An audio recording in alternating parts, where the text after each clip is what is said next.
Mbak Aida, senang sekali ketemu hari ini ya. Coba duduk Mbak. Oke. Terima kasih ya udah meluangkan waktu udah datang di konseling hari ini. Sebelum kita lanjut, kabar Mbak Aida gimana sama? Biasa aja sih, tapi kayaknya tuh belum ada perubahan yang besar gitu, kayak aku rasain. Oh, masih karena belum merasa ada hasilnya, jadi nggak bisa kayak kecewa gitu ya, kayak kok nggak ada hasilnya gini, padahal aku udah effort banyak. Bener, kayak aku tuh udah niat banget gitu Bu, tapi pas di jalan itu kayak nggak maksimal aja gitu. Oke, makasih ya udah jujur. Aku senang kalau misalnya Mbak Ida tuh bisa cerita secara enak gitu ke aku. Karena banyak nih orang yang merasa kayak dietku gagal, terus nggak mau datang lagi gitu buat konseling.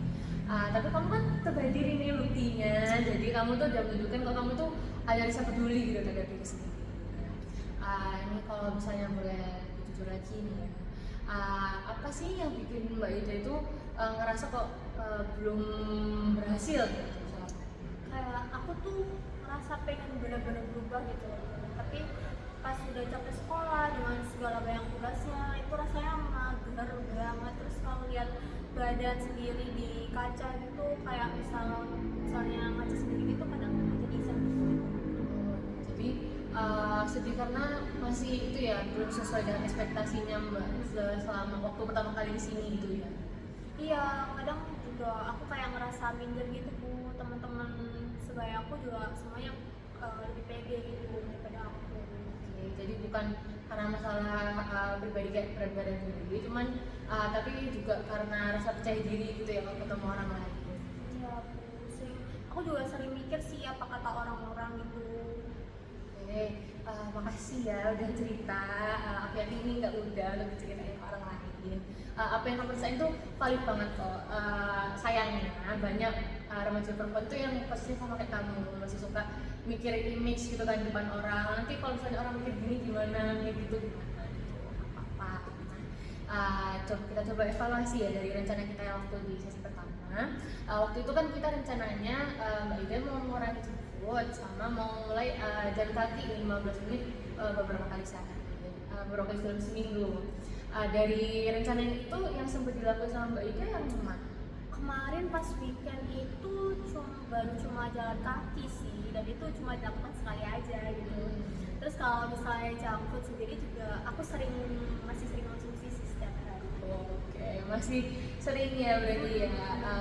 Tapi Mbak Ida udah mulai inisiatif jalan kaki loh. Dari yang sebelumnya mager banget kan, aku tuh sempat cerita katanya males kayak gak mau keluar lagi dari rumah itu udah good, udah improvement. Nah, untuk junk food tuh biasanya Mbak Ida tuh sering beli waktu kapan sih?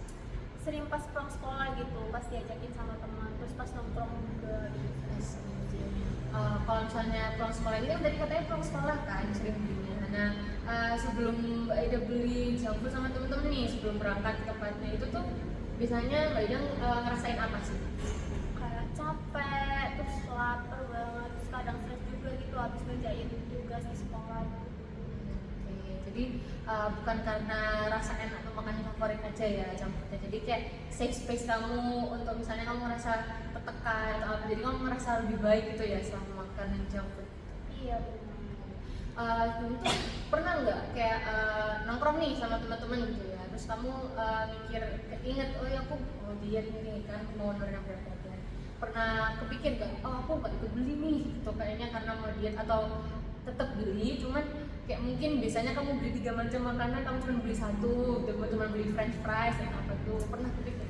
Pernah sih, pernah niat gitu di dalam hati, tapi kayak akhirnya tuh gak jadi gitu. Jadi soalnya takut dibilang sok diet gitu sama teman-teman tongkrongan. Takut kayak dikucilin gitu ya, diledekin gitu, mungkin nanti next time-nya nggak diajak nongkrong lagi Iya, gitu benar. ya. Oke. Kita coba lihat dua sisi dulu ya. Kira-kira sisi positif dari Mbak Ida tetap makan junk food sama teman-teman itu apa? Sisi positifnya mungkin enak sih Bu, terus nggak ribet juga, terus bisa bareng teman gitu, kayak hangout bareng gitu. Jadi kayak rasanya safe dan senang banget gitu ya. Selain itu kerugiannya apa kira-kira? Kemudiannya mungkin berat badanku yang tetap naik sih, terus gampang capek juga, terus suka nyesel gitu, masih suka nyesel kalau lihat di kaca. Rasa ada rasa nyesel ya berarti ya. Sering ini rasa nyeselnya itu keluarnya pas kapan sih kira-kira? Pas malam sih Bu, pas saya lagi tiduran gitu, pas udah sendirian. Jadi waktu siangnya nih makan sama teman-teman ngobrol-ngobrol seru gitu ya, makanannya enak, tempatnya oke gitu. Tapi begitu malam waktu kita kayak sepi gitu merenung, tiba-tiba nyesel gitu, kenapa kok gagal lagi gitu ya. Iya benar. Oke. Nah sekarang dari skala 1 sampai 10 nih, seberapa penting sih bagi Mbak Ida buat nurunin berat badan ini? Menurutku masih di angka 7 sih. Kenapa? Karena aku tuh dari hatiku sendiri tuh kayak pengen lebih sehat gitu dan pengen lebih pede aja gitu kalau misalnya mau hemat sama teman-teman. Oke, alasannya udah bagus, udah oke banget. Jadi sebenarnya udah ada motivasi gitu kan dari diri sendiri, bukan cuma kayak mikir apa kata orang, karena kalau mikir kata orang lain itu pusing gitu ya. Nah, jadi apa namanya, kan sebelumnya ini udah pernah gagal kan, nyoba untuk mau berhenti beli junk food tapi ternyata masih kebablasan juga nih. Nah, apa sih yang paling takutnya sama Mbak Ida kalau misalnya diet yang ini tuh gagal lagi gitu? Aku tambah gemuk sih Bu, kayak makin gak percaya diri, terus takut gagal diet lagi gitu. Oke, nggak apa-apa. Gagal itu bukan berarti kamu tuh nggak bisa ngelakuin, bisa, cuman apa namanya masih perlu belajar lagi. Jadi kayak perlu penguatan gitu untuk menjalani. Nah di sini tuh kita nggak bikin target besar ya, kita bikin target kecil-kecil tapi konsisten aja. Untuk junk food nggak kita hapus sama sekali karena kayaknya nanti Mbak Ida kaget juga gitu kan, nggak bisa, ntar juga takutnya karena craving junk food akhirnya kebablasan beli banyak gitu. Jadi tetap beli boleh, cuman mungkin porsinya dikecilin. Mungkin kalau misalnya bisanya beli burger yang gede, bisa beli cheeseburger aja yang kecil satu gitu. Terus juga apa namanya, mungkin bisa makan buah 3 kali seminggu. Nah di antara dua itu ada yang lebih bisa ngelakuin yang mana nih? Mungkin yang makan buah dulu deh. Makan buah dulu ya. Oke, jadi Mbak Ida tuh suka makan buah apa sih emang? Makan kayak semangka, terus melon, terus apel gitu Bu. Oke, kayaknya bisa deh kalau misalnya Mbak Ida beli 1 buah apel ya, terus dipotong-potong tuh kayaknya oke deh. Ntar bisa dimakan di rumah atau mungkin bisa dibawa ke sekolah. Gimana Mbak Ida, keberatan ya? Enggak sih, enggak sama sekali. Oke, jadi nanti bisa dimakan ya, bisa dimakan di rumah mungkin sama keluarga, atau bisa dijadiin snack waktu istirahat di sekolah itu oke banget. Jadi biar nggak kegoda untuk beli makan yang lain gitu ya. Terus juga soal aktivitas fisik, tadi kan katanya masih males nih, masih cuman pernah dilakukan sekali kan. Mbak Ida suka dengerin lagu nggak?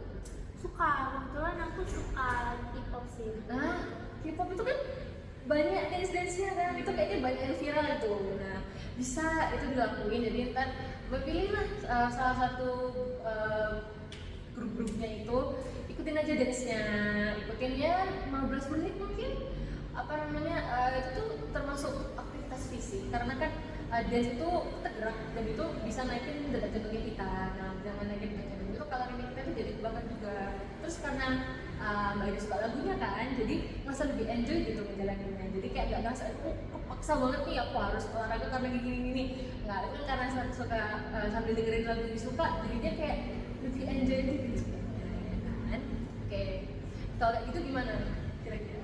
Bisa sih kalau kayak gitu. Seru ya, bisa kita mulai mungkin 2 sampai 3 minggu sekali, oke ya?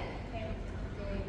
Nah di sini izin menekankan satu hal penting. Di sini kita tidak sedang mengejar itu ya turun berat badan secara cepat, karena untuk remaja perempuan yang masih berkembang, kalau misalnya diet ketat itu tuh bisa mengganggu metabolisme sama hormonnya gitu. Jadi bukan berakhir positif, takutnya malah jadinya negatif karena metabolisme sama hormonnya kita jadi terganggu. Nah ini saya kasih situasi nih, kalau misalnya pulang sekolah nih temannya ngajak beli junk food lagi bareng-bareng rame-rame kayak biasanya, gimana caranya Mbak Ida biar tetap ikut ikut, tetap hangout, tetap senang-senang sama temen, tapi makanannya tetap terkontrol. Gimana? Mungkin ya aku bakal tetap ikut sih Bu, cuma nggak bakal beli banyak junk food kayak sebelumnya gitu. Oke, bagus.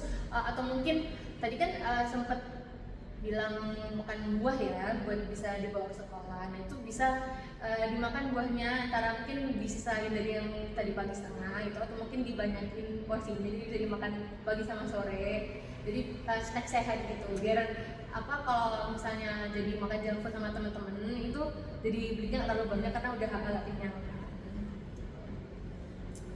Oke, tadi kan udah banyak nih jelasannya kita ya. Coba Mbak Ida bisa nggak kira-kira ulang apa rencana kita tadi?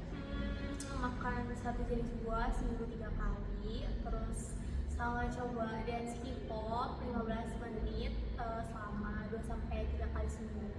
Oke, bagus. Udah ingat semua ya berarti ya.